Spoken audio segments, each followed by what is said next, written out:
2, 1, 2. Ah, excusez, c'est parce que je suis en train de me pratiquer pour le déconfinement du sport. Ça va se faire très bientôt.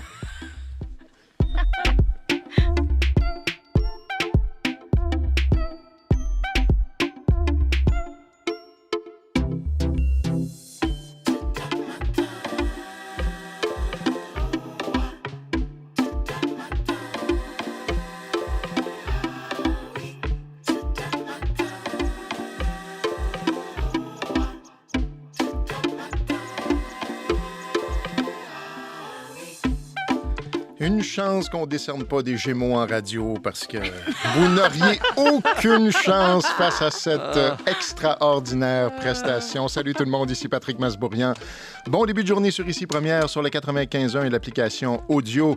C'est aujourd'hui le vendredi 11 mars, il est 5h30. En fait, nous sommes le 12. J'ai encore le 11 en tête à cause de cette intense journée de commémoration hier, mais nous sommes le 12, il est 5h30 et voici les actualités qu'on retient ce matin. Mais justement, revenons sur ces commémorations des victimes de la COVID-19. Le premier ministre du Canada, Justin Trudeau, le premier ministre du Québec, François Legault, et la mairesse de Montréal, Valérie Plante, ont rendu hommage hier aux milliers de personnes qui ont succombé à la COVID-19 dans les dernières, ou plutôt la dernière année. Présidée par François Legault, la commémoration nationale s'est déroulée sur le parvis de l'Hôtel du Parlement à Québec et a réuni élus, dignitaires, employés du réseau de la santé et membres des familles endeuillées. Bien sûr, le premier ministre a fait une brève allocution, le glas a sonné et 1 minute de silence a été observé. Le gouvernement Legault en a profité pour annoncer que le 11 mars sera dorénavant la journée de commémoration nationale des victimes de la COVID-19. À ce jour, 10 518 Québécois sont morts à cause de la maladie.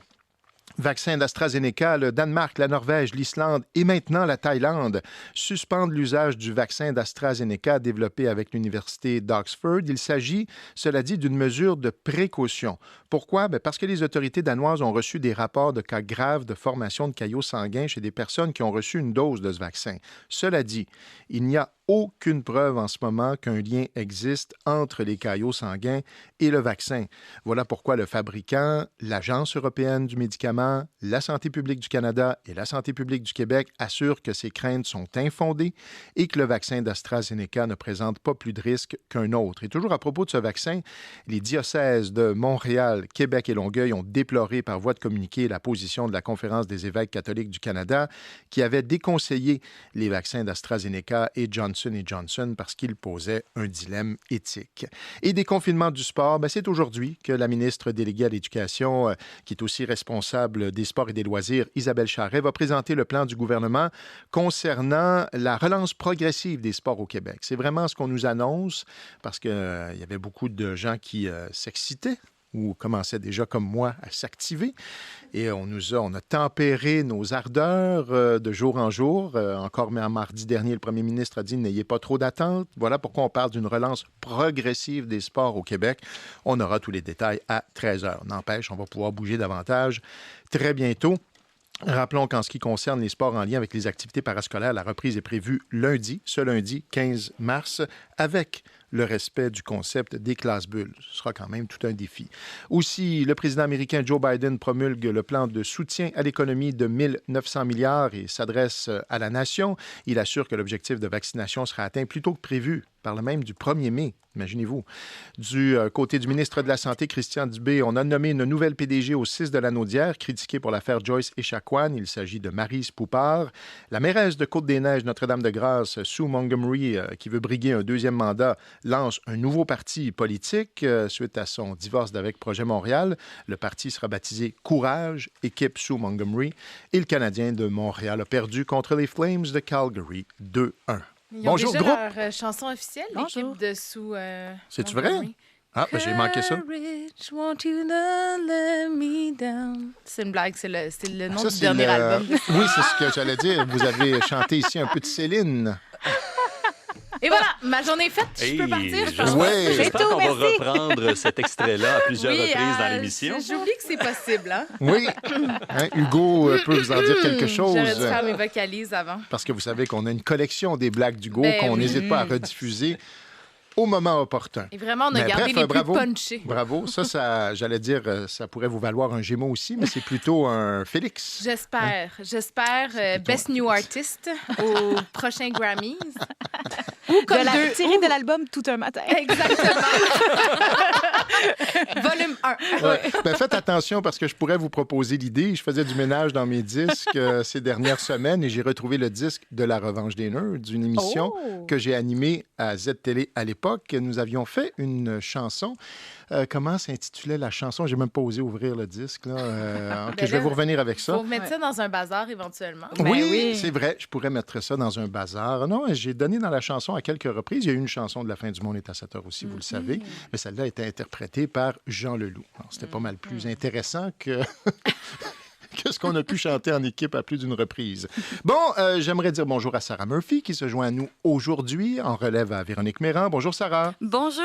Vous allez bien? Ah oui, ça va très bien. Vous avez profité du beau temps ces derniers jours, du temps doux. Est-ce que ça va rester comme ça? Non, hein? Non, ça va pas rester comme ça parce qu'on va avoir à l'arrière de ce système là, qui a porté avec lui cette masse d'air chaud, eh bien, on retrouve un front froid. Donc, chute libre du mercure, Patrick. On va revenir sous le point de congélation, donc sous les normales saisonnières. Du côté des maximums, pour les minimums aussi, on va le ressentir, bien sûr. Par contre, on sera beaucoup plus près des normales là, pour ce temps-ci de l'année. C'est sûr, mois de mars, c'est le printemps qui arrive. On est toujours un peu en effet yo-yo et c'est ce qu'on va ressentir au cours de la fin de semaine et même pour la semaine prochaine. On aura tout de même du soleil. On en profite. Belle journée aujourd'hui et même demain là, pour commencer la fin de semaine, du moins pour la région de Montréal. Quelques nuages qui pourraient s'installer ici et là, surtout pour les secteurs des Laurentides de la Naudière où ce sera plutôt nuageux aujourd'hui. Quelques averses de neige. On va revenir avec la neige mélangée à de la pluie pour Laurentides de la Naudière en cours d'après-midi. Venteux aujourd'hui. Je ne sais pas si vous avez eu le cheveu qui s'est envolé ce matin. Ben oui. Moi, j'avais le toupet, là, je voyais plus rien. Surtout que j'ai le cheveu généreux. Ben oui, mais vous, c'est ça. Je regardais ça, votre crinière de lion. C'est impressionnante. Mais bon, tout ça pour dire que votre crinière, oui, va se balader aujourd'hui. Ce sera plutôt venteux avec des vents à 40 km à l'heure, rafales à 60. Vents qui vont tout de même diminuer en cours de soirée. On parle de poudrerie, neige pour l'ensemble du sud du Québec. Ça arrête à minuit, comme Cendrillon. Ça devient une citrouille. Puis bon, on revient avec du soleil à partir de demain. Moins 2 degrés pour ouvrir la fin de semaine du côté de Montréal. Et en ce moment, là, eh bien, c'est plutôt doux. On a vraiment des températures à près de 8 degrés pour Montréal. J'aimerais rassurer les auditeurs qui écoutent Tout un matin pour la première fois. Il y a peut-être des gens qui tombent sur nous là, présentement sur le 95.1 et se disent « Qu'est-ce que c'est ça? » Oui. Non, rassurez-vous, vous serez informés d'ici la fin de l'émission, on vous le promet, avec rigueur. Mais dans la bonne humeur, voilà, c'est notre signature et il n'est pas question de changer ça. Oui, Sarah? Est-ce que vous insinuez qu'il n'y avait pas de rigueur dans ma météo? Pas du tout. Je faisais référence à mon rugissement. Ben oui. C'est plutôt ça. Oui, voilà. D'ailleurs, parlant de rugissement et de lion, avez-vous vu ça passer cette semaine? Le lion de MGM, Metro-Goldwyn-Mayer, merci, a été remplacé par une image de synthèse. Non! Il y a eu 8... Pas une autre histoire là, de cancel culture? Non, ben non. OK. Voyons. Non, mais, je sais pas. Il y a peut-être quelqu'un qui s'est dit que c'était inacceptable de mettre à profit un animal. Ben, il y a peut-être quelqu'un qui s'est dit ça un jour, mais c'est pas ça qui a justifié. OK. Pourquoi on le remplace? Mais là, je connais pas tous les détails. Là, j'ai fait un Hugo de moi-même. Je me suis avancée dans c'est pas gentil, ça. OK, faites vos recherches. Faites vos recherches, puis revenez-nous avec ça tantôt. Là. C'est juste que Lio, ben, c'est fini. Là. C'était son nom à ce 8e lion qui avait été utilisé. Il y a 8 lions en trou. OK, c'était pas toujours le même. C'était pas. Ben, ça a été. Le dernier a eu un règne de 64 ans, quand même. Et là, la raison, les images peinaient à répondre aux exigences visuelles modernes, alors que les normes de qualité sont passées du HD au 8K en quelques années seulement. C'est tiré d'un article sur Radio-Canada, sur le site de Radio-Canada. Fait que Lio n'était pas assez beau pour le 8K. C'est ce qu'on comprend. Pauvre lui. Pauvre lui. Oh là là, une autre victime du culte de la beauté. Ben oui, vous avez bien fait ça en temps réel en plus. OK, Yves est sur la route. Salut Yves. Bonjour Patrick, salut tout le monde. Ça va bien? Tranquille. Avez-vous récupéré votre roulette à pizza hier? Ah, merci beaucoup. OK, c'était parfait. formidable. C'était bien lavé? Oui, aucun problème avec ça. Ça me rassure. Côté circulation, qu'est-ce qui se passe? C'est tranquille ce matin, là, vendredi, toujours un petit peu plus facile. Et puis, écoute, il n'y a vraiment rien à signaler pour l'instant, en tout cas sur l'ensemble du réseau. C'est vrai qu'avec les vents forts dont parlait Sarah, c'est ça, quand on se promène en ville, on voit comme on dit, comme dirait Claude Meunier, les sacs de vidange un petit peu partout là, sur la rue. Oui, ça c'est effectivement, vous avez raison de le souligner, Yves, c'est la seule constance de printemps en printemps. Ce sont les déchets, les détritus, et c'est dégueulasse. Soyons honnêtes, là, et s'ajoute cette année, plus que l'an dernier, évidemment, parce que de toute façon, à cette date-ci, l'an dernier, on n'avait pas l'obligation de porter le masque, pas encore. Mais là, il y a des masques partout. Partout. C'est un spectacle désolant. Puis là, je comprends pas. Il y a des poubelles quand même. C'est facile de mettre un masque dans une poubelle. C'est assez fréquent, les poubelles qui sont pleines.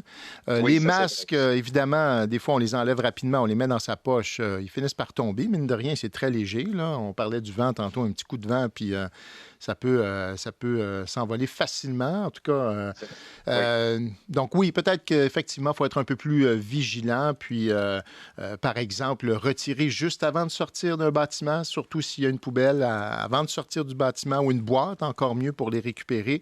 On sait qu'il n'y a pas de récupération comme telle ou de recyclage comme tel. En tout cas, on a des doutes là-dessus, mais au moins ces compagnies-là nous promettent d'en disposer de manière sécuritaire. Il va falloir qu'on fasse un sujet là-dessus parce que vraiment, ça va être un des problèmes des prochaines semaines, là.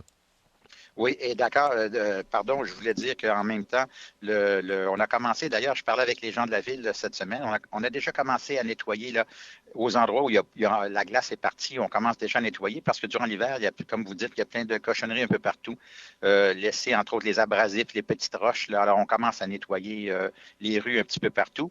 On nettoie, en fait, on essaie de colmater aussi les nombreux nids de poules qui ont commencé à surgir.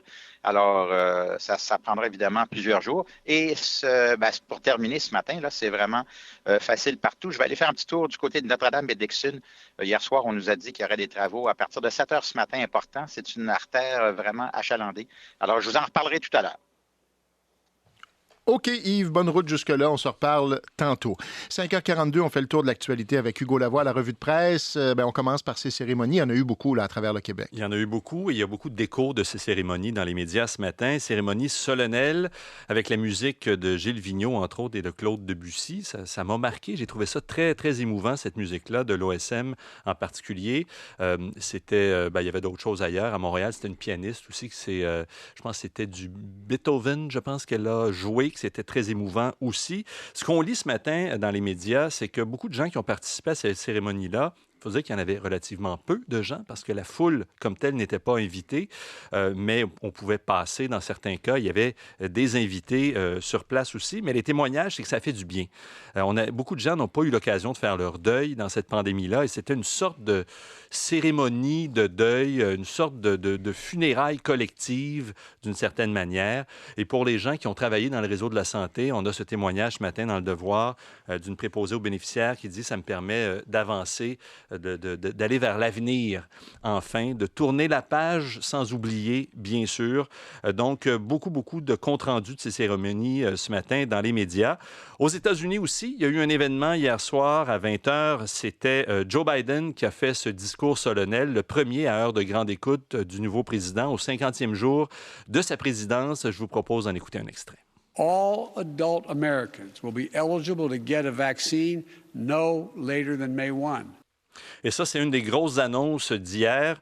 Tous les adultes américains, c'est-à-dire les Américains de 18 ans et plus, seront éligibles au vaccin au 1er mai. Ça ne veut pas dire que tout le monde va être vacciné le 1er mai, mais on va pouvoir s'inscrire et entamer cette vaccination le 1er mai. Donc, ça va plus vite que prévu. On veut aller au-delà des 2 millions de doses distribuées ou données chaque jour aux États-Unis.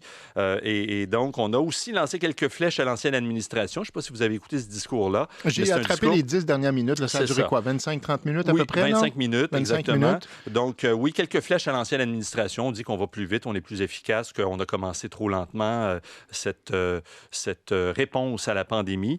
Beaucoup insisté, d'ailleurs, c'est le bout que j'ai vu notamment, là, beaucoup insisté sur le respect des consignes. Oui, c'est pas fini. Implorer le peuple américain de respecter les consignes, justement parce que c'est pas terminé, même si la vaccination va rapidement et va aller encore plus rapidement. Là. Au Québec, je reviens au Québec, parce qu'on a beaucoup félicité les anges gardiens, on a souligné leur contribution dans ces cérémonies.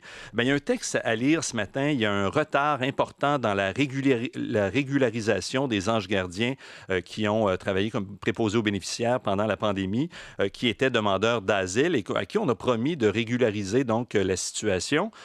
Et Romain Chué signe un texte qui nous dit que c'est beaucoup plus compliqué que certains le souhaiteraient, obtenir, rassembler tous les documents nécessaires pour avoir l'approbation du Québec puis l'approbation du Canada. C'est très compliqué. Le résultat, c'est que il y a seulement 3 dossiers provenant des travailleurs québécois qui sont arrivés au terme du processus sur plus de 700 selon Immigration Canada. 3 sur 700. 3 sur 700. Et dans Alors le reste, qu'on a vanté encore une fois leur travail hier. C'est ça. Et dans le reste du Canada, c'est près de 500 dossiers qui ont déjà été approuvés. Donc, c'est près de la moitié des demandes. Il y a une explication, bien sûr, c'est que pour les travailleurs du Québec, il y a une étape de plus. Là. Il faut qu'ils obtiennent l'approbation du Québec avant que ce soit approuvé par Ottawa. Mais il reste que c'est très compliqué. On demande une paperasse pas possible, difficile à obtenir quand une partie des employés de bureaux sont en télétravail et peinent à signer les documents en bonne et due forme pour fournir tout ça. Bref, c'est assez préoccupant compte tenu des promesses qui ont été faites et de l'importance du rôle qu'ont joué les anges gardiens dans cette crise-là. Ouais, préoccupant et choquant aussi. Là. Très choquant, oui, effectivement. Et aujourd'hui, beaucoup d'informations sur le vaccin AstraZeneca. Vous l'avez évoqué ça en début d'émission. J'y reviens rapidement. Ça fait jaser pour plusieurs raisons. Est-ce qu'il est sûr, ce vaccin? Vous avez dit le Danemark, la Norvège, l'Islande, la Thaïlande ont suspendu l'utilisation de ce vaccin-là de façon temporaire. On parle pour les pays européens de 2 semaines parce qu'on craint qu'il y ait des créations de caillots sanguins, qu'il y ait des embolies créées par le vaccin. Mais là, les experts unanimement rassure les gens en disant que c'est pas parce qu'il y a eu un problème après être vacciné que le problème est lié au vaccin. Ça peut ne pas être lié. On va étudier cette chose-là. Santé Canada dit qu'on continue de l'utiliser, qu'il n'y a pas de problème pour l'instant. Et M. Arruda au Québec, de la Santé publique du Québec, dit qu'il n'y a pas d'indice qui laisse croire qu'il y a un risque particulier. Et dans le même dossier du vaccin AstraZeneca, mais pour des raisons complètement différentes, la Conférence des évêques catholiques aussi recule sur sa position qui avait été connue hier. Donc, on avait dit qu'il fallait éviter, si possible, les vaccins AstraZeneca parce qu'elles contenaient des cellules souches venant d'embryons. Bien là, on recule, on dit non, vous pouvez prendre n'importe quel vaccin, c'est acceptable. Et pourtant, le premier ministre de l'Alberta, Jason Kenney, dit qu'il va permettre aux Albertains de choisir leur vaccin, notamment pour des raisons de conviction religieuse. C'est la une du Globe and Mail ce matin. Allez lire aussi le texte de notre collègue Alexis Delancer sur le site de radiocanada.ca. Si vous voulez comprendre, démêler le vrai du faux dans cette histoire-là, qu'est-ce qu'une cellule souche? Est-ce que c'est un vaccin qui vient vraiment d'un embryon? Alors non, il n'y a pas de cellules d'embryon dans le vaccin. Disons ça pour résumer, mais tous les détails sont dans cet excellent texte d'Alexis Delancer. À voir si ça va compliquer la distribution de ce vaccin au pays. Le major général Danny Fortin sera avec nous aujourd'hui. Il est vice-président de la logistique et des opérations à l'Agence de la santé publique du Canada. C'est lui qui dirige l'opération fédérale de distribution des vaccins contre la COVID-19. Évidemment, on ne lui demandera pas son opinion sur le vaccin comme tel, mais sera en mesure de nous dire là, si on a toujours l'intention de le distribuer et que dans l'éventualité où il est refusé, par exemple dans l'Ouest canadien, bien, en quoi ça va compliquer son travail.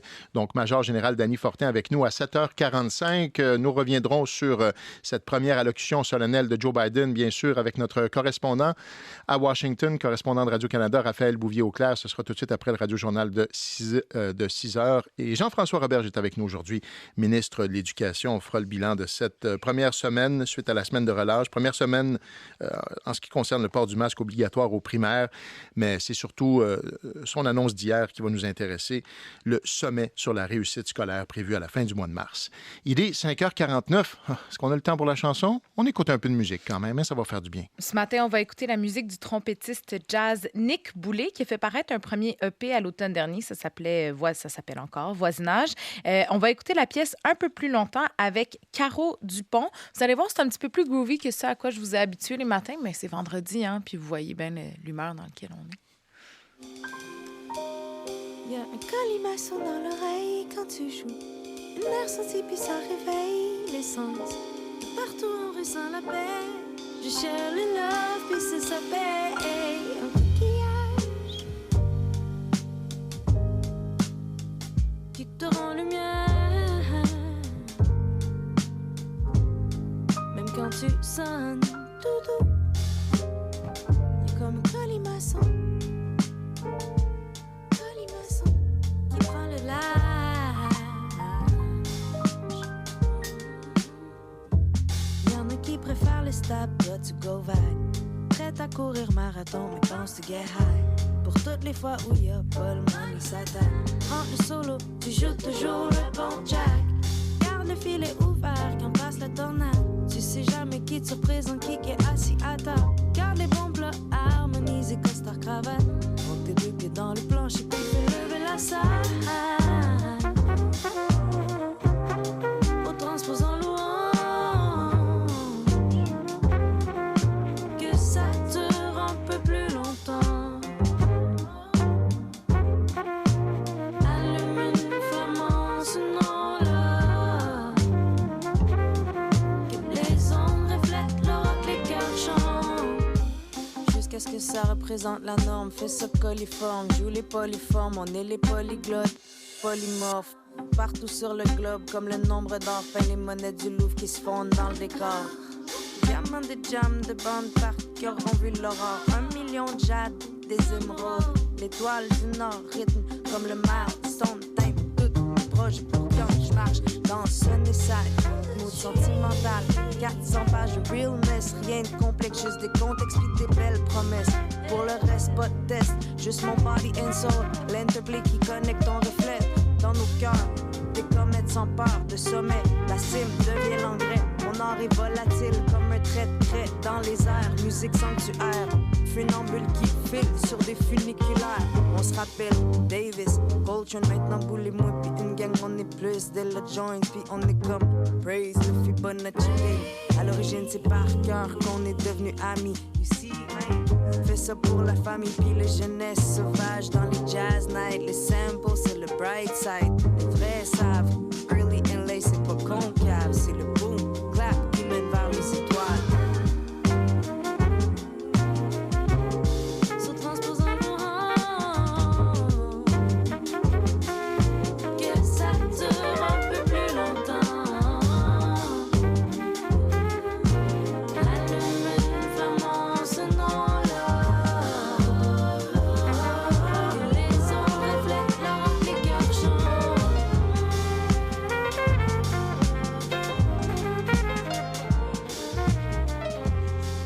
Ah ben c'est bon, ça. Quel bon choix.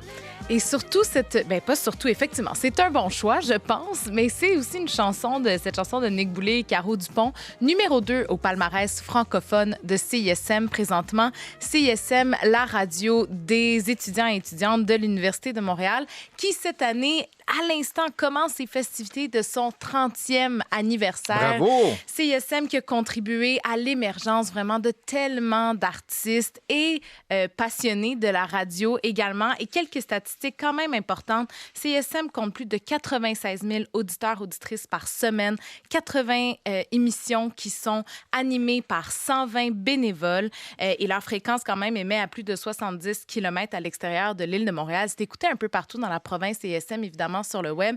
Et quand je disais que ça a formé des passionnés de la radio, quelques noms bien connus, Véronique Cloutier, Patrice Roy, Philippe Fémieux, Fred Savard, Sébastien Benoît, Hugo Lavoie, Eugénie Lépine-Blondeau, ça fait partie des gens. Par là. Et Comme oui. ça. Oups! Je les nomme comme J'ai fait ça. quelques brèves participations, moi aussi, très longtemps. Je dois avoir ça sur cassette encore. Vraiment? Oui. Moi, évidemment... J'avais un ami qui fréquentait l'université, qui travaillait à la radio, puis qui m'invitait, je ne sais pas trop pourquoi, là, mais à faire des niaiseries. Là. Mais CISM, ça a été pour moi vraiment une école extraordinaire. J'ai animé pendant 4 ans une émission féministe qui s'appelait Les Dessous féminins. J'ai été présidente du conseil d'administration aussi, et c'est vraiment une radio que j'adore, qui vraiment croit aux artistes émergents, évidemment, mais aussi à la relève en radio. Et je pense qu'il va y avoir plusieurs personnes qui vont témoigner de cet amour-là. Alors, cette semaine, à partir de dimanche, il y aura une série d'émissions spéciales. Tous les détails sont sur leur site Internet, mais ça commence le 14 mars prochain à 18h avec Les Échos du 30e, une émission spéciale de 2 heures qui va réunir des anciens animateurs et des artistes qui ont marqué la station. Alexandre Courteau, entre autres, va être là. Jenny Salgado, alias J. Kill, Christine Fortier également. Alors, ce sera vraiment à écouter. Et il y aura d'autres événements. Il y avait des grosses festivités qui étaient prévues, qui ont été annulées ou escamotées à cause de la pandémie, mais ce sera à suivre. Mais le tout commence dimanche pour le 30e anniversaire de CISM. Bien, joyeux anniversaire, CISM, et bravo pour tout le chemin parcouru jusqu'à présent. Si vous avez aimé ce que vous avez entendu tantôt, je vous rappelle le nom de l'artiste, Nick Boulay, B-O-U-L-A-Y, l'album Voisinage. La pièce s'intitulait Un peu plus longtemps. Bon, un petit peu plus longtemps, on aurait peut-être gagné le match, Roselyne. Défaite des Canadiens 2-1 contre les Flames. Oui, et c'est vraiment le niveau d'énergie qui a fait la différence dans ce match. On n'était vraiment pas aussi intense et avec beaucoup d'énergie et de précision que le match de mercredi contre les Canucks de Vancouver. Vraiment, il y a eu plusieurs moments où les joueurs ont fait de mauvaises lectures du jeu. Entre autres, en deuxième période, Josh Anderson fait une passe dans le vide alors que ses coéquipiers effectuent un changement au banc. Ça a créé un revirement et les Flames se sont dirigés vers Jake Allen en 3-2 et c'est Josh Leivo qui a marqué pour les Flames. Toujours en deuxième période, et encore une fois, Josh Leivo a déjoué Jake Allen, a marqué son deuxième but de la rencontre. C'est un deuxième match consécutif pour lui de 2 buts. Donc, une belle performance de ce côté-là. Et en troisième période, on a semblé avoir un petit peu plus d'énergie. Et avec 10 minutes à faire au match, Corey Perry a marqué son 5e de la saison. On s'est un peu donné de l'espoir, un peu d'énergie, mais ça n'a pas été suffisant pour tenter de créer l'égalité. Donc, une défaite de 2-1 hier pour les Canadiens. On peut écouter Jonathan Drouin sur cette performance. C'est juste pas notre meilleur match où ils ont commencé à jouer au début du match, on n'a pas vraiment suivi. On a eu une meilleure troisième, mais je pense qu'il manquait un peu de jambes, manquait un peu de conviction. Tu peux pas juste blâmer aussi le traveling et arriver tard, mais c'est sûr que ça a fait un petit bout là-dedans, mais on doit jouer un meilleur match contre une équipe qui s'est reposée, qui savait qu'il y avait un nouveau coach, on savait qu'elle allait partir comme ça en feu. On n'a juste pas joué le meilleur match ce soir. Donc, pas leur meilleur match ce soir, mais ils n'auront pas à se déplacer pour le match de demain. Ils seront toujours à Calgary pour, encore une fois, affronter les Flames à 19h. Et vous savez, Patrick, le 12 mars 2020, le commissaire de la LNH, Gary Bettman, annonçait la suspension des activités de la Ligue nationale. Donc, ça fait donc 1 an maintenant. Et la Ligue retrouve tranquillement un semblant de normalité, parce que 10 équipes accueillent des partisans à nombre limité. Ce n'est pas des amphithéâtres à pleine capacité. Je pense entre autres aux Blue Jackets de Columbus. Mais on continue de faire plusieurs changements et de retrouver une normalité au sein de la Ligue nationale. Mais ça a assez bien passé, surtout dans les séries éliminatoires l'été dernier pour la Coupe Stanley, oui. Et rapidement, Eugénie Bouchard atteint le carré d'as à Guadalajara. Oui, et grâce à sa victoire contre l'Américaine Catherine McNally, elle a remporté son match en 2 manches de 6-4, 6-3. Elle a réussi à convertir 5 de ses 6 balles de bris. Elle a réussi 6 as. Et du côté de McNally, elle a cumulé les erreurs en 8 doubles fautes dans ce match. Et donc, une belle performance pour Eugénie qui, pour son prochain match de demi-finale, elle croisera le fer contre l'Italienne Elisabetta Cocciaretto. Voilà. Bravo. J'ai dû me concentrer pour ça. Oui, il faut se concentrer parfois avec les noms et les informations. Oui. Merci, Roselyne. Plaisir. Yves Desautels, circulation? Oui, ça se déroule bien partout. Je rappelle, je vais faire un petit tour tout à l'heure de ce côté-là. Notre-Dame et Dixon, hier soir, ça a commencé, travaux majeurs. Il y a eu un bris d'aqueduc. Alors, toute la fin de semaine, il faudra éviter le secteur. Mais il y a beaucoup de monde qui utilise Dixon et ensuite Notre-Dame vers le centre-ville. Donc, pour éviter tout problème, quand vous arrivez sur Souligny-Dixon, allez plutôt Dixon-Nord et par Hochelaga plutôt que Notre-Dame. Et Sarah, la météo? Eh bien, ça reste doux. Température à près de 4 degrés pour Montréal, généralement ensoleillé. Quelques nuages du côté des montagnes Laurentides, la Naudière et même en Estrie, où là, on pourrait avoir de la neige fondante en cours d'après-midi. Venteux aussi aujourd'hui, les vents à 40 km à l'heure. Le Radio-Journal va suivre, présenté par Maxime Coutier. Au retour, on joint notre correspondant à Washington, Raphaël Bouvier-Auclair. On revient sur la première allocution solennelle et officielle de Joe Biden, le président américain. À tout de suite.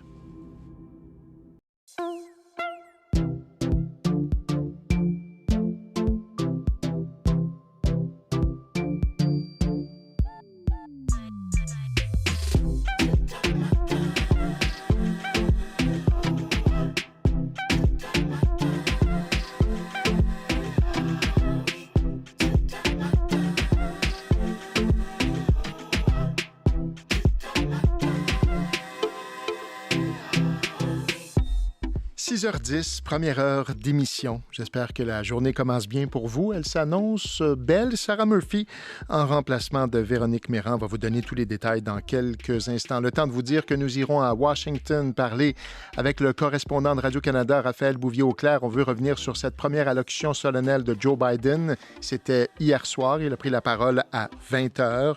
Pendant heure de l'Est, bien sûr, pendant une trentaine de minutes, un peu moins, 25 minutes. Et il a, bien sûr, beaucoup été question de la COVID-19, même si plus tôt dans la journée, il avait signé son plan d'aide économique, c'est-à-dire officialisé ce plan d'aide de 1 900 milliards. Il en sera question avec Raphaël, mais on va surtout revenir sur ce qu'il a dit en lien avec la COVID et son optimisme face à la vaccination. Ça va aller plus vite que prévu encore aux États-Unis. Retour sur le match aussi Canadien-Flames. Le Canadien a perdu 2-1 face aux Flames de Calgary. Alexandre Gascon va analyser le match pour nous. Roselyne va nous le raconter et nous allons revenir sur les préposés aux bénéficiaires dans la foulée de ces commémorations d'hier. Bien sûr, nous avons rendu hommage aux victimes, à leurs proches aussi, mais on a souligné une fois de plus l'extraordinaire travail des soignants. On a aussi, d'une certaine façon, rendu hommage aux soignants hier lors de ces nombreuses commémorations, notamment lors de la commémoration nationale sur le parvis de l'hôtel du gouvernement. Et c'est vrai que s'il y a un métier dont on a beaucoup parlé lors de cette première année de pandémie, moins ces derniers mois, mais beaucoup lors de la première vague, c'est le métier de préposé aux bénéficiaires. On veut prendre des nouvelles de ce métier avec Josée Péloquin, directrice de l'École des métiers des Faubourgs de Montréal, où on a notamment formé en mode express des préposés aux bénéficiaires l'été dernier. Elle sera avec nous à 6h50, Mme Péloquin. Commençons donc par la météo. Sarah Murphy, ça va ressembler à quoi cette journée? Belle journée en soi, du moins pour les secteurs de Montréal, Montérégie. On aura quelques nuages du côté des Laurentides, de la Naudière, ainsi que l'Estrie, où là, on pourra avoir des précipitations de neige mélangées à de la pluie en cours d'après-midi. On en aura aussi sur Montréal, mais ce sera vraiment là en fin de journée. On parle même de poudrerie en cours de soirée. Faible accumulation entre 1 et 2 cm, quasi rien, juste assez pour mettre un peu de blanc au sol. Et tout ça arrêtera à partir de minuit. Demain, on retrouve déjà notre soleil. Pour aujourd'hui, on profite tout de même de la douceur parce que déjà demain, autre système qui s'amène, masse d'air froid. On aura donc une petite chute des températures. 4 degrés attendus du côté de Montréal aujourd'hui. On aura 2 pour les secteurs Laurentides de la Naudière, 4 même pour les secteurs du centre du Québec. Ce soir, déjà minimum -9 pour Montréal. Demain, -2 avec du soleil et on retrouve les nuages dimanche avec 60 % de probabilité d'averse du côté de Montréal avec -2 degrés aussi. Il ne faut pas oublier de changer l'heure, hein? Oui, on change l'heure dans la nuit de samedi à dimanche à 2 heures d'ailleurs. Et un des conseils pour ne pas nécessairement subir les effets, parce que pour certains, ça les affecte, c'est cette espèce de changement d'heure-là, et c'est de prendre un bain de soleil. Alors, je vous dis, sortez aujourd'hui, sortez demain, faites le plein de soleil et ça pourrait peut-être vous aider à récupérer cette heure qu'on perd, cette heure de sommeil. OK, ça va atténuer les effets sur le corps si on se gorge de soleil. Et d'avoir un bon déjeuner aussi. OK. Bon. Parfait. Un bon déjeuner. Soleil. Là, on ne va pas relancer le débat sur ce qu'est un bon déjeuner à l'émission. On travaille là-dessus, là. C'est pas réglé. Après 2 ans en ondes ou presque, là. OK, merci, Sarah. Merci. Yves des Hôtels La Circulation. Il y a toujours la pizza aux tomates, mais... Ben oui, je sais, mais partez pas là-dessus, là. On a reçu tellement de courriels. Là, d'ailleurs, j'ai reçu, je la remercie, j'ai pas son nom sous les yeux, mais je vais faire ça en fin de semaine. Une auditrice qui m'a envoyé sa recette de muffins. N'en déplaise à Véronique Méran, qui préfère l'agrume le matin. Je vais faire des... Bon, il ne faudrait pas que je fasse la promesse là, d'un coup que je n'ai pas le temps de faire ça. Non, je vais essayer de me forcer puis faire les muffins et vous apporter ça lundi matin. Laissons la pizza pour l'instant. OK, côté circulation, là, ça allait plutôt bien là, jusqu'à présent. Oui. Non, c'est vrai. C'est vraiment tranquille ce matin. Vraiment, le lever du soleil dans quelques minutes, là, ça sera magnifique. Là, je ne vois pas de nuages. Quelques petits nuages ici et là. Je me dirige vers Notre-Dame et Dixon. Je vous en reparlerai. C'est parce que j'ai parlé tout à l'heure justement avec les porte-paroles de la ville. Travaux majeurs. Il y a eu un genre de mini-affaissement de la chaussée, des gros trous. Alors, on doit... c'est ouvert, mais ça passe à une voie vraiment serrée. Donc, les gens qui arrivent par souligner Dixon, là, allez-y plutôt par Hochelaga, parce qu'il y a seulement une voie sur Dixon, une voie sur Notre-Dame, et ça va faire mal. C'est sûr qu'il y a moins de monde ce matin, là, c'est quand même acceptable, mais évitez le secteur, et c'est cet après-midi là, que ça sera pas beau, parce que quand on sera sur Notre-Dame, la plupart des gens prennent Dixon vers le nord pour aller aller vers le tunnel à la Fontaine, mais ça sera fermé. Les gens devront continuer sur Notre-Dame. Alors, je m'attends à vraiment une grosse congestion cet après-midi. Alors, secteur évité, donc, Dixon et Notre-Dame.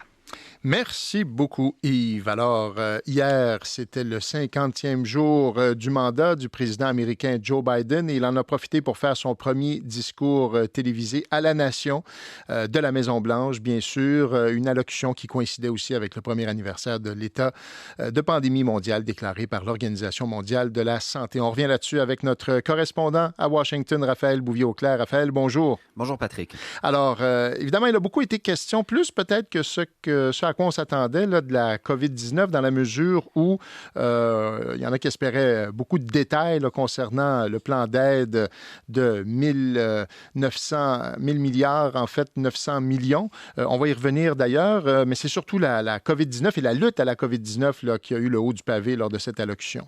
Oui, tout à fait, parce que le président avait des nouvelles à annoncer sur ce front-là, Patrick.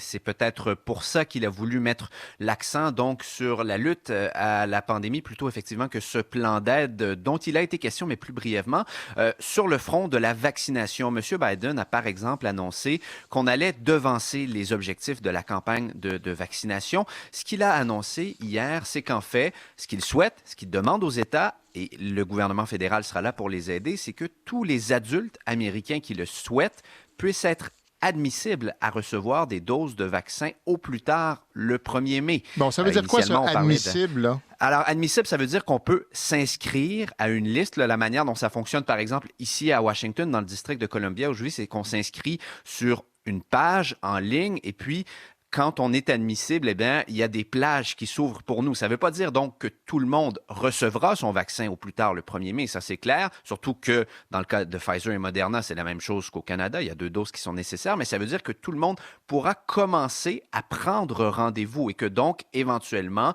on recevra ces doses de vaccin-là. Donc, tout le monde admissible à partir au plus tard, plutôt le 1er mai.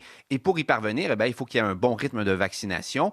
Donc, on vise le 2 millions de doses par jour. Il y a déjà des jours au cours des dernières semaines où on a atteint ce rythme de vaccination-là. Et en fait, M. Biden a confirmé hier qu'on allait beaucoup plus vite que prévu pour ce qui est de la vaccination. Évidemment, les vaccins, ils ont été développés sous le mandat de son prédécesseur, Donald Trump, ce que ne mentionne pas trop d'ailleurs M. Biden, bien que M. Trump, par communiqué, a dit cette semaine qu'il aimerait bien qu'on se souvienne qu'il a contribué à cette lutte, mais la distribution se fait vraiment de manière rapide sous l'administration Biden. En fait, M. Biden, initialement, avait promis 100 millions de doses, Patrick, pour ses 100 premiers jours au pouvoir. Vous mentionniez tout à l'heure que ce discours hier s'est fait pour sa 50e journée au pouvoir. Eh bien, M. Biden a confirmé qu'on serait à 100 millions de doses administrées aux États-Unis pour sa 60e journée au pouvoir. Donc, tout ça s'accélère assez rapidement de ce côté-ci de la frontière. Donc, dans 10 jours, là, et c'est vrai qu'aujourd'hui, on est rendu à 95 700 000 doses. Bon, alors c'est ce qui explique un peu le ton optimiste, confiant, mais prudent. Hein? Il y avait quand même de la prudence à travers tout ça. Oui, c'est ça. Ben, c'est même pour ça que M. Biden a quand même essayé de fixer un objectif pour encourager les Américains. Il leur a promis, peut-être, si tout se passait bien, que le 4 juillet, donc le jour de la fête de l'indépendance, la fête nationale, eh bien, il serait possible de se réunir, pas en grand groupe, là, mais en petits groupes avec la famille, les amis, pour célébrer donc la fête nationale, souligner aussi une victoire dans la lutte contre la pandémie. Mais pour tout ça, avertit M. Biden, il faut que les choses se passent bien. Et il reconnaît qu'il y a encore des obstacles. Il y a encore des dizaines de milliers de nouveaux cas d'infection chaque jour, là, environ 60 000 nouveaux cas au cours des dernières 24 heures. Il y a la présence de variants que M. Biden a souligné dans son discours hier qui inquiètent les autorités sanitaires. Et c'est pourquoi il demande aux Américains de continuer de faire attention. On leur demande toujours de porter le masque en public, de respecter des mesures de distanciation quand c'est possible. Et un obstacle auquel fait face Joe Biden lorsqu'il fait ces recommandations-là, c'est qu'il y a des États qui ont décidé d'aller beaucoup plus rapidement que ce que lui ou encore les autorités sanitaires du gouvernement fédéral américain souhaiteraient. Il y a, par exemple, le Texas, le Mississippi qui ont annoncé il y a quelques jours qu'ils levaient leurs mesures de protection contre la COVID-19. Le port du masque n'est plus nécessaire à l'échelle de l'État au Texas. Tout peut rouvrir à 100%. Donc, quand on parle de commerce, il n'est plus nécessaire, par exemple, d'ouvrir à 25 ou 50% de capacité, comme c'est le cas dans d'autres États d'État. M. Biden a déjà critiqué la décision de ces gouverneurs-là, mais comme ce qui vient du gouvernement fédéral, ce sont des recommandations, les gouverneurs peuvent un peu faire ce qu'ils veulent dans leur champ de compétences et ça inquiète le gouvernement américain. On verra quelles seront les conséquences de ces décisions. En tout cas, il y a déjà de nouvelles recommandations pour les gens qui sont vaccinés aux États-Unis. M. Biden l'a souligné, et ça, c'est une nouveauté du début de la semaine. On permet, par exemple, aux gens qui ont reçu les 2 doses de vaccin ou une dose dans le cas de Johnson & Johnson de se réunir ensemble à l'intérieur avec d'autres personnes vaccinées ou des gens qui ne sont pas vaccinés mais représentent peu de risques. Alors, on voit que ça bouge malgré tout, même si M. Biden a dit qu'il fallait être prudent et vigilant. OK. Alors, campagne de vaccination accélérée, une certaine normalité cet été, mais il en a aussi profité pour faire la promotion de son plan de relance économique. Là, j'ai dit tout à l'heure 1 000 milliards 900 millions. Je m'en fasse toujours là, dans les gros chiffres. C'est pas ça. C'est 1 900 milliards. C'est ça, exactement. Alors, ça a finalement été approuvé par la Chambre des représentants et donc, il a signé hier ce plan d'aide économique. Qu'est-ce qu'il y a là-dedans exactement, Raphaël? Alors, il y a surtout des chèques pour les Américains qui sont admissibles selon leur revenu, le 1 400 $ que devraient recevoir donc éventuellement bon nombre d'Américains par la poste ou directement dans leur compte. Ça, c'était très attendu. Il y a toutes sortes de mesures aussi dans cet énorme plan d'aide-là, de l'argent pour la vaccination, pour la réouverture des écoles. Il y a une expansion d'un crédit d'impôt pour les enfants. Le but, c'est d'aider les familles les plus démunies. Il y a aussi de l'aide, 350 milliards de dollars pour les villes et les municipalités.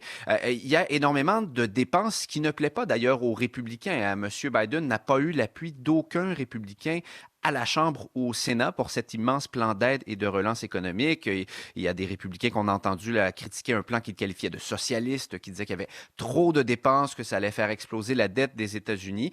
Donc, pour M. Biden, c'est une victoire. Il avait promis qu'il y aurait un plan de relance de ce genre, mais on n'a pas eu ce que le président aurait peut-être souhaité, c'est-à-dire un plan adopté sur une base bipartite. On sait que M. Biden s'est toujours présenté comme quelqu'un qui était capable de faire des compromis, qui voulait travailler avec ses adversaires au Congrès. Ça ne s'est pas réalisé pour ce plan-là. On verra ce qui se passera pour les autres grands projets de réforme de l'administration Biden, parce qu'il y en a dans les cartons, notamment en matière d'infrastructure et d'immigration. Mais en tout cas, d'ici là, le président va faire la promotion de ce plan d'aide. Il y a des sorties qui sont prévues, entre autres à Atlanta la semaine prochaine. Joe Biden ira en compagnie de Kamala Harris, donc vanter les mérites de ce plan d'aide économique. Raphaël Bouvier-Auclair est le correspondant de Radio-Canada à Washington. Merci, Raphaël, et bonne journée. Patrick. Au revoir. Salut, c'est Nicolas Ouellette. Ce soir, une autre incursion dans les coulisses du monde de la musique avec Jean-Philippe. Le duo hip-hop Dope Gang offre la mixtape du vendredi et en conversation musique, Thierry Larose. Jusqu'au bout, ce soir 21h, Maritime 18h. Sur Ici Première. À 6h23, on fait le tour des unes avec Hugo Lavoie. Bien évidemment, Joe Biden est en une des principaux grands médias, pour ne pas dire de tous les grands médias américains. Oui, l'objectif de Joe Biden, le 4 juillet, des petits rassemblements avec ses proches. C'est ce que vient nous expliquer notre correspondant. C'est la une du site du New York Times en ce moment. Le Washington Post aussi parle de ces, en fait, 2 dates. C'est le 4 juillet pour les petits rassemblements, un semblant de retour à la normalité. Et le 1er mai, le Biden demande aux États de rendre tous les adultes admissibles. Donc, à cette date, 4 juillet, 1er mai, ce sont les 2 dates qu'on retient du discours de Joe Biden. Justement, dans le LA Times, on dit qu'on veut accélérer la vaccination dans l'État de la Californie. Et Fox News, parle-t-il de la même chose? Non. Non, Fox News parle plutôt d'Andrew Cuomo et ses problèmes, le triste sort en ligne de ses victimes présumées au gouverneur de l'État de New York et la procédure d'impeachment qui est ouverte dans la législature de l'État contre lui, parce que c'est pas seulement les présidents qui peuvent faire l'objet. Destituer un gouverneur. C'est ça, exactement. Chez nous, maintenant, le Journal de Montréal titre « 10 518 morts plus tard » avec cette photo de la cérémonie de commémoration des victimes de la COVID-19 qui ont eu lieu hier à Québec, mais un peu partout aussi à travers le Québec et le Canada. Avec cette photo de François Legault, sa conjointe Isabelle Bray et la couronne de fleurs. Et aussi, par ailleurs, j'y reviendrai parce que c'est dans d'autres médias aussi, mais Québec commence l'injection du vaccin AstraZeneca. Ça a commencé, en fait, hier, l'injection de ces doses, malgré certains Alors qu'on apprenait hier que des pays européens suspendaient justement l'administration de ce vaccin. Mais ce n'est pas le cas ici au Canada et au Québec. On se veut plutôt rassurant. Et morte à l'hôpital malgré un appel à l'aide. C'est une histoire, la une du Journal de Montréal, une réfugiée d'origine camerounaise qui est morte à l'hôpital Charles-Lemoine à Longueuil. Elle s'appelle Mireille Njo-Mouo. Elle a lancé un vibrant et pénible, dit-on, appel sur les réseaux sociaux. Elle dit elle a dit, avant de mourir, qu'elle a été traitée avec de la pénicilline alors qu'elle avait dit qu'elle était allergique et elle sentait que ses forces étaient en train de la lâcher. Ça fait, d'une certaine manière, écho en partie, à tout le moins, à l'histoire de Joyce Echaquan. Et c'est la une du Journal de Montréal ce matin. Le Devoir, maintenant. Le Québec dit au revoir à ceux qu'il a perdus. On revient sur ces cérémonies d'hier avec des témoignages de gens qui étaient là sur place, pour qui la cérémonie a été utile. Elle a permis de faire un deuil. Et il y a cette préposée aussi, Tété Kalanga Mouchi Odi, qui a vécu des heures sombres comme préposée aux bénéficiaires. Et elle dit « Je suis venue boucler la boucle et avancer dans la vie grâce à cette cérémonie. » Et chercher un logement, récolter des insultes, c'est un dossier sur ces Autochtones qui ont du mal à trouver des logements, qui essuient non seulement des refus, mais justement des insultes, se font traiter d'alcooliques, de drogués. On a l'exemple d'Atikamekw à Roberval, par exemple, qui ont fait des démarches pour obtenir un logement, n'ont pas de nouvelles du propriétaire, puis... Tiens, curieusement, quand c'est le centre d'appel d'amitié autochtone ou une intervenante de là qui appelle à leur place, bien là, soudainement, il y a des appartements qui sont libres et qui sont disponibles. C'est un dossier à la une du Devoir ce matin. La Presse Plus, maintenant, on joue au ping-pong. Les parents qui veulent faire installer des purificateurs d'air dans les classes sont bloqués.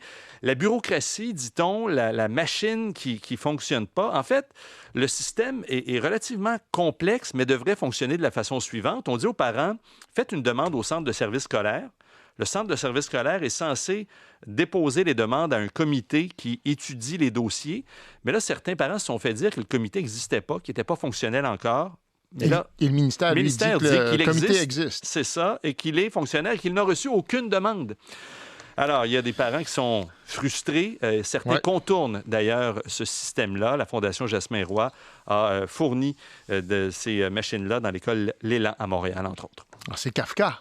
Et ça tombe bien, puisque nous avons le ministre de l'Éducation avec nous, Jean-François Roberge. On va parler de son annonce d'hier. Il a annoncé un sommet sur la réussite scolaire prévu à la fin du mois de mars, mais inévitablement, on va revenir sur le dossier de la ventilation. Décidément, c'est comme un fantôme qui s'invite souvent dans le débat. On soumettra cette histoire de la Presse Plus à Jean-François Roberge. Il sera avec nous à 7h20. Merci, Hugo.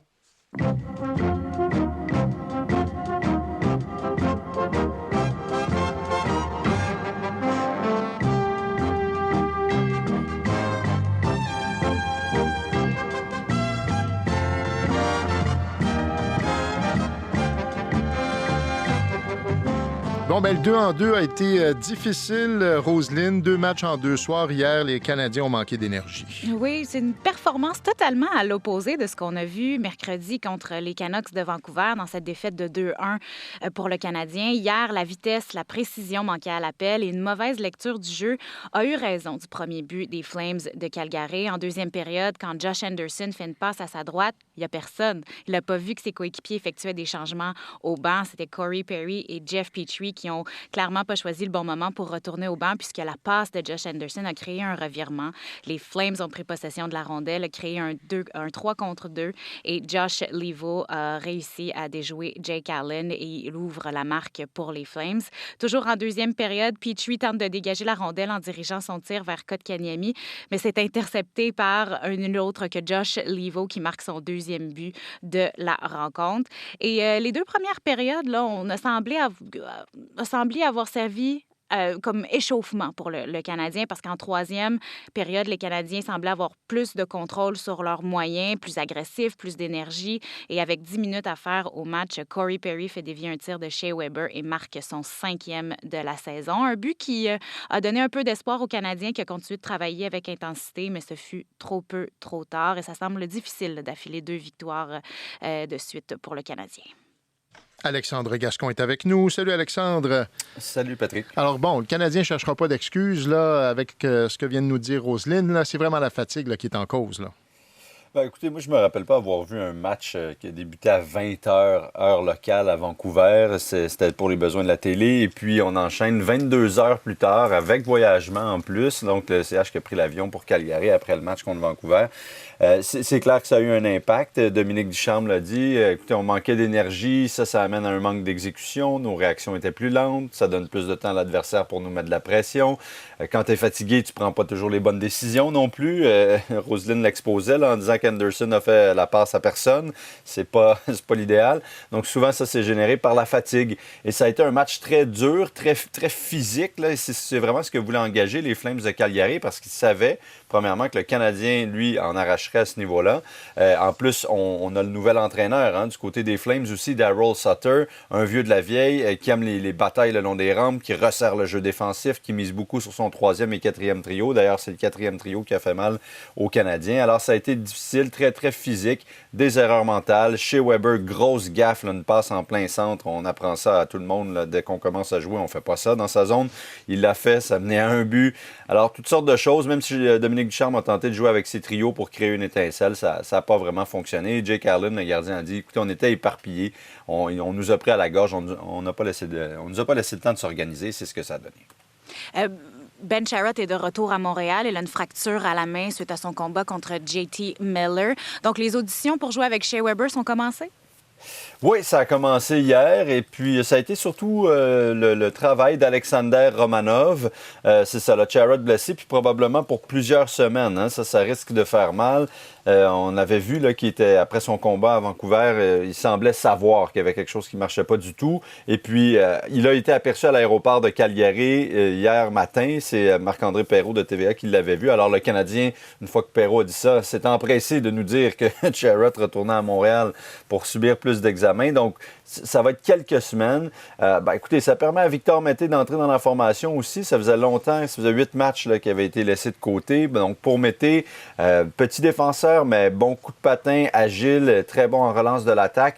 On pourrait penser qu'à un certain point, il aura sa chance avec Weber, surtout qu'il a déjà joué là quand il était plus jeune. C'était peut-être pas le bon moment à cette époque-là, mais là, avec un petit peu plus d'expérience, il pourrait peut-être se faire valoir. Hier, ça a surtout été Romanov. Il y a eu un peu de Kulak, un peu de Mété, un peu de tout le monde. On a joué à la chaise musicale. On va essayer de trouver le partenaire idéal à Shea Weber. Peut-être que ça va se régler par comité, ça, comme on disait à une certaine époque, là, en donnant sa chance un peu à tout le monde. Pour Romanov, ça a été tantôt correct, tantôt un peu plus pénible. Je pense qu'il ne faut pas se fier à ce seul match-là pour l'instant, parce que déjà Weber, hier, c'était pas évident, ça allait vite. Et Romanov a fait quelques petites erreurs, mais il faudra voir à long terme si ça fonctionnera, parce que sur papier, un dynamique défenseur, bon patineur comme Romanov, avec un autre qui reste un petit peu plus à l'arrière, là, ça fait une bonne combinaison. Alors, à voir dans les prochains matchs. OK. À voir aussi la progression du Canadien au classement. D'ailleurs, on en est rendu où, là? Parce que là, c'était une défaite 2-1 contre Calgary, c'est-à-dire une défaite contre le plus proche poursuivant. Ouais. Mais on a quand même un petit coussin d'avance au classement, là. Où est-ce qu'on est exactement? Un petit coussin. Le CH est toujours 4e, donc ça donne accès aux séries éliminatoires. Les 4 premiers de la division passent. Les Flames sont 5e, donc pas trop loin. 4 points derrière, mais ils ont joué un match de plus. C'est difficile, honnêtement, de rattraper des retards comme ça. Je vais me commettre ce matin, Patrick. Je vais me lancer. Je pense, même si on est seulement à la moitié de la saison, que les jeux sont faits. Je doute vraiment voir du changement là, dans les 4 premières places. Je pense bien que Vancouver et Ottawa, c'est terminé et ça m'étonnerait que Calgary réussisse à rattraper Montréal ou Edmonton. Donc, alors, vous dites ce matin qu'on va faire les séries, là? Ouais, je vous dirais à 95% que le Canadien va être des séries éliminatoires. Je te le dis tôt, vous l'aurez entendu. 12 mars 2020, on s'en souvient. Exactement. 2021, la technique, tu peux isoler l'extrait, s'il te plaît, et mettre ça de côté. Voilà, c'est fait et nous y reviendrons au besoin, mon cher Alexandre. Oui, possible. OK, merci beaucoup. Passez une belle journée. Merci, Roselyne. À plus tard.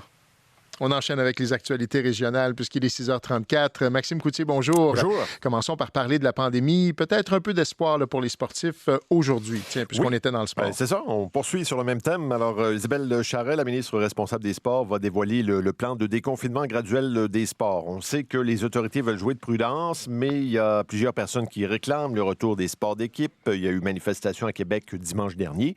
Alors, voici ce qu'en pensent certains. Moi, dans le fond, j'ai 2 enfants. Fait que je pense que c'est une bonne idée. Justement, on pourrait faire des activités avec nos enfants, puis pour les autres aussi. C'est important que les enfants puissent bouger, qu'ils puissent aller voir leurs amis, qu'ils puissent se défouler à faire du sport dehors. Je pense que c'est sûr que pour tout le monde, ça va faire du bien. Puis je pense qu'il y a certains sports où c'est facile de respecter les mesures sanitaires. Pour moi, là, c'est pas tout de suite. On va attendre encore, on va être tous en sécurité. On a réponse 13h, conférence de presse aujourd'hui. Hier, évidemment, c'était jour de commémoration des victimes de la COVID et l'heure était au bilan. Évidemment, il reste beaucoup d'inconnus face à la maladie, mais chose certaine, pour plusieurs experts, il faudra certainement être mieux préparé à l'avenir. Par exemple, produire nous-mêmes des vaccins, les équipements de protection aussi, s'assurer qu'il y en ait suffisamment. On écoute le microbiologiste Carl Weiss. Comment les variants vont faire évoluer le virus? Comment un retour à la normale dans le futur va faire que ce virus va évoluer? Peut-être que des coronavirus comme la COVID-19 vont un jour devenir un simple rhume, comme beaucoup de coronavirus le sont. Bon, ce n'est pas le cas pour l'instant, mais on verra pour l'avenir. Entre-temps, la campagne de vaccination se poursuit. Ça va bon train.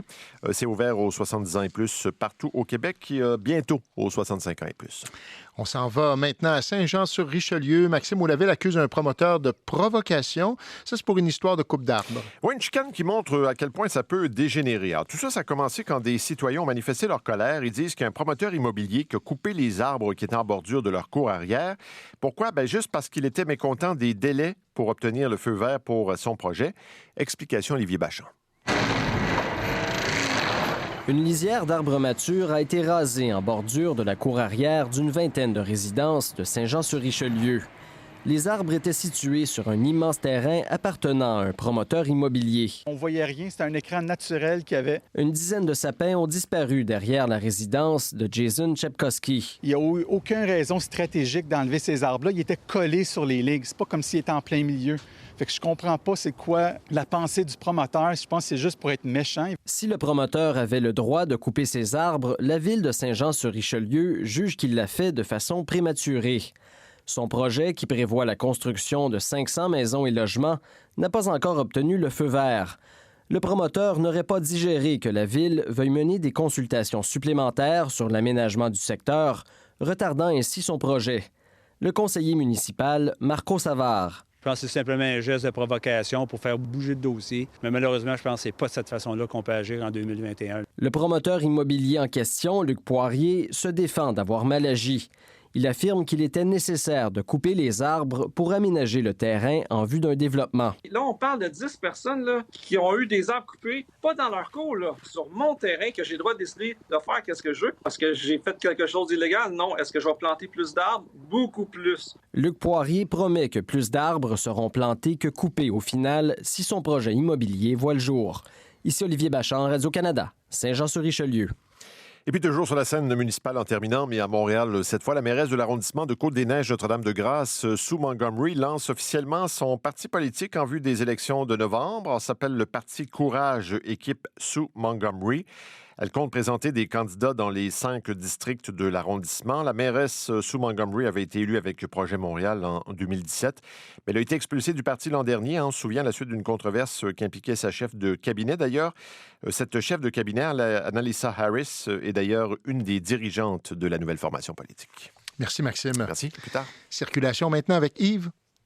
Oui, il y a un auditeur, Jean, qui me signalait une voiture qui s'est immobilisée devant lui. C'est à la sortie du pont Samuel de Champlain, quand vous allez vers Descaries. Alors attention, possiblement, il est peut-être reparti parce que j'ai communiqué avec les gens de Transport Québec. Avec les caméras, on n'était pas capable de le repérer. Alors peut-être, espérons, tant mieux pour lui qu'il a réussi à ressortir. C'est facile un peu partout sur le réseau. Du côté de Hippolyte Lafontaine, en fait, c'est à la sortie du tunnel lorsqu'on se dirige vers Québec, à la hauteur de Industriel. Donc ça, c'est dans le secteur de Longueuil-Boucherville. Quelqu'un qui s'est ramassé dans le décor, dans le fossé. Alors pourtant, c'est pas glissant, là. La chaussée est belle. Alors voilà, prudence. Ça ne bloque pas de voie comme telle, mais on attend la dépanneuse de ce côté-là. Si vous arrivez du nord, si vous arrivez de l'ouest, là, de Vaudreuil, tout ça, on a le soleil vraiment qui vient de se pointer en plein pare-brise. Alors ça prend vraiment les verres fumés. Here comes the sun, do-do-do-do. Here comes the sun, do-do-do. It's all right. Oui, bien, merci pour ce verre d'oreille, Yves. Il y en a qui vont avoir ça dans l'oreille, justement, et dans la tête pendant plusieurs minutes, peut-être même toute la journée. Mais c'est agréable de vous entendre chanter. Merci, Yves. Météo maintenant avec Sarah. Ah, c'est bien entré dans la tête. It's all right. Bon, voilà. Soleil, on s'en plaindra pas, on va le prendre. On l'aura effectivement aujourd'hui, du moins sur Montréal et la Montérégie. Plutôt nuageux, par contre, pour les Laurentides, de la Naudière ainsi que l'Estrie. On parle de flocons, même mélangés à de la pluie en cours d'après-midi. On aura aussi des flocons du côté de Montréal ce soir. Petite dépression qui passe rapidement. Fin de journée qui se termine en cours de nuit pour retrouver le soleil demain. Température plutôt douce, à près de 4 degrés pour Montréal. Présentement, eh bien, on a quasiment atteint notre maximum. On a 3 degrés pour Montréal. On m'a déjà dit que je suis bourré de talent. Ça, je suis juste bourré. Mes histoires et des wagnes ne tiennent plus debout. J'ai une mémoire retrouvée. Mon crayon touche la feuille comme les ailes du car. Parfois les touches d'ivoire. Sous la neige, j'ai caché les restes de l'hiver. Ferme les yeux pour te voir. Comment? Si je dis je t'aime, elle répond moi non plus. Elle se prend pour 15 beaux et moi une de ses putes. Si je dis je t'aime, elle répond moi non plus. Elle se prend pour 15 beaux, partie comme elle est venue. Alors, ça sonne pas comme les Beatles, mais ça va très bien avec le soleil. Clay & Friends qui seront en prestation pour la Nuit Blanche parce que demain, on change l'heure, mais on passe la nuit debout. Mais vous rappelez-vous d'ailleurs ce que vous avez fait à la Nuit Blanche l'an passé, Patrick? Je m'en souviens On très a bien. chanté ensemble. Chanté un duo presque torse nu avec Eugénie Lépine-Blondeau. Oui, j'étais torse nu sous mon perfecto. C'était pas très joli comme image, je dois le dire. Ça a été d'ailleurs Qu'est-ce qu'on a chanté déjà? C'était un duo Johnny Hallyday et quoi, J'ai non? un problème, c'est que je t'aime. OK. Alors, la Nuit Blanche demain. Et oui, en pleine pandémie, même s'il y a un couvre-feu, même si les rassemblements sont interdits, il y aura tout de même des activités et beaucoup d'activités pour la Nuit Blanche. Dès demain, vous l'avez dit, dans le cadre du Festival Montréal en lumière. Et à défaut de vous promener à l'extérieur toute la nuit avec vos amis, on vous propose évidemment une Nuit Blanche virtuelle. Mais vraiment, là, il y en aura pour tous les goûts et toutes les plateformes. Alors d'abord, Radio-Canada vous a concocté une virée nocturne sous le thème de la nuit. Pour les jeunes, ça commence à 19h avec Bill Bestiole qui vous présente le spectacle Les insectes sur scène. Sur le web, ensuite, à 21h, on a prévu une série d'événements comme la prestation unique, vraiment de la nouveauté apparemment de Clay & Friends. Il y aura aussi lecture de nuit avec Sarah Maud Beauchesne, ses invités France Castel et Edith Cochrane. Et j'en passe. Et à 22h, sur le web et sur Ici Première, Pierre-Yves Laure animera Il est toujours 22h quelque part, avec entre autres Marc-André Grondin, Julie Le Breton, Patrice Michaud et Bruno Blanchette. Tous les détails se trouvent sur radio-canada.ca/virée nocturne. Mais c'est pas tout, Patrick. Il y en a vraiment pour les amateurs d'art visuel, de cinéma, de spectacle, d'humour. Juste pour les amateurs d'art visuel, par exemple, le MAC a prévu quelque chose. Art souterrain aussi vous propose une performance d'art vivant de 3 heures en continu. Je retiens quand même la possibilité de suivre l'artiste peintre Manuel Mathieu, que j'adore. Vous pouvez le suivre pendant qu'il déambule dans le Musée des Beaux-Arts de Montréal et vous ramène ensuite dans son atelier où il va commenter ses propres œuvres. Il y aura aussi la danseuse et chorégraphe Dana Michel qui va improviser une performance au cœur même de l'exposition Manuel Mathieu Survivance au Musée des Beaux-Arts.